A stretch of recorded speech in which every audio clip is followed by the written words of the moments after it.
I would just like to know, or to clarify a point. I've had many dreams about Huzur and about different things during my year of acceptance to Ahmadiyya, and I would just like to know what guideline would be correct to follow the interpretation of these dreams. What interpretation? Guidelines I should follow for the interpretation of dreams. Dreams, yes. You see, on the question of dreams, it is impossible for anyone to give a complete guideline which is exhaustive, because the issue of dreams is a very complicated issue, and the persons who see the dream are not always typical. Comprehensive instruction can only be issued in cases of, in typical cases. If there is a known code of dreams which is always followed by God, and if those who dream are typical cases, the same code is used to convey messages to them, and universally and always for all times to come, then of course a comprehensive book of how to interpret dreams can be possible. But dreams are a very profound and complicated phenomenon. Each man has his own individual personality. He has to be reached through his own psyche, and his psychic experiences would differ from every other person. So there can be no generalization of interpretation. Okay. You have your own background, you have your own coded language in the subconscious. So what Allah does is, Allah operates upon that computerized systematic information stored in your brain. And by pressing, like people press on the keys of computers and typewriters, so those keys are pressed here and there in an orderly way, and an image is created out of what is available within the mind. So because the availability is a varying factor, it changes from person to person, so it's impossible to interpret dreams permanently for all times and for all people to benefit from them. Yet, with respect to the previous experiences of the holy people who either saw dreams and interpreted them themselves, or who interpreted other people's dreams, you can genuinely grasp the principle of interpretation in a certain way. But this is a general principle. It can't be particularized. You get it?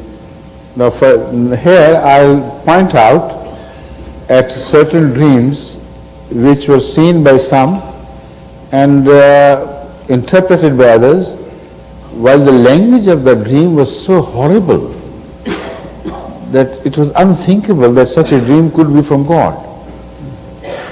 One such example is that of Hazrat Imam Abu Hanifa, Raziyallahu Ta'ala anhu. Hazrat Imam Abu Hanifa, who is the Imam of one, in not only one, but the largest school of jurisprudence in Islam, that is Hanafi.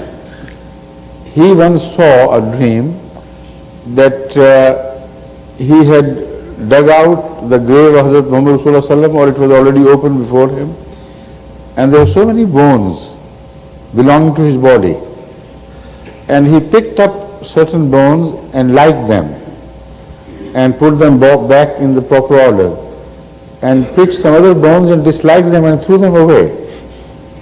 Now in the morning he was horrified, absolutely. He feared for his future, spiritual future, he feared for his redemption, and he said, what would happen to me? Then he reported this to a holy man who had earned fame for his quality, his capability of interpreting dreams. He went to him and he said, Allah bless you, what a wonderful dream you have seen. He was amazed. He said, what do you mean by that? He said, this is your task. You interpret the traditions of Hazrat Muhammad Rasulullah Sallallahu Alaihi Wasallam, and you have to choose the right ones from the wrong ones. If you make a mistake there, then you will mislead the whole people of Islam. So God has shown you in your dream that He has gifted you with this quality, this potential, this talent of judging the right hadith from the wrong hadith.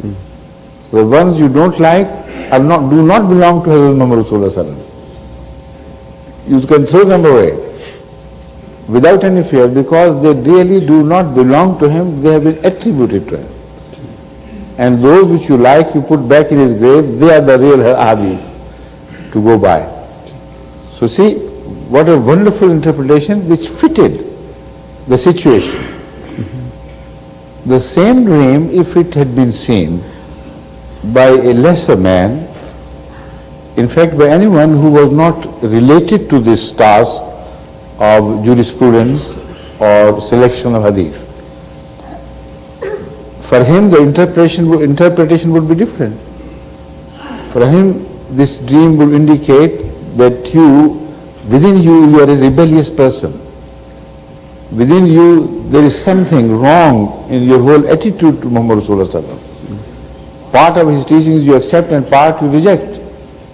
So see, so with a slight turn of the situation, the interpretation can change so dramatically. So from these hadiths and similar, we draw the general principles of how things are to be interpreted. They should be interpreted in view of the person who is seeing the dream. If he is a pious and holy man, then the interpretation would acquire a different color and different aspect. If he is unholy man, he is a worldly wise person, then the interpretation would change accordingly.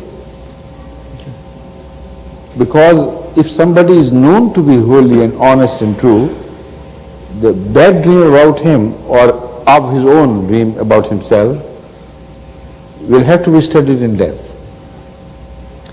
Similarly, the person who sees a dream, if he holds an important office, the dream has to be interpreted not individually, but in relation to his office. The case of the dreams mentioned in the Holy Quran, which were presented to Hazrat Yusuf alayhi salatu wasalam for interpretation, is a case in point for us to explain the whole phenomenon. He is known to have interpreted 3 dreams, and he is known to have failed to interpret one. See, it's a very interesting case study. There are 2 dreams related to him by his fellow prisoners. Each of the dream was interpreted correctly, and it got fulfilled exactly as was predicted by him. But individually, there is no issue of a communal interpretation to be made regarding those 2 dreams. But one dream which was seen by the king, it was not interpreted individually.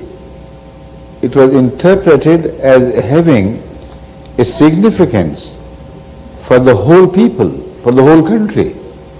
In fact, even beyond the borders of Egypt, because that was a great king. His dreams could not have been interpreted individually just for himself. And what the events which followed proved that Hazrat Yusuf alayhi salam's interpretation was the wisest interpretation that could be offered. And so correct it was. It turned out to be 100% true. So from that we can infer that the person who sees the dream, that person also has some significance in it. And the dream will be interpreted according not only to the dream itself, but according to the situation of the person.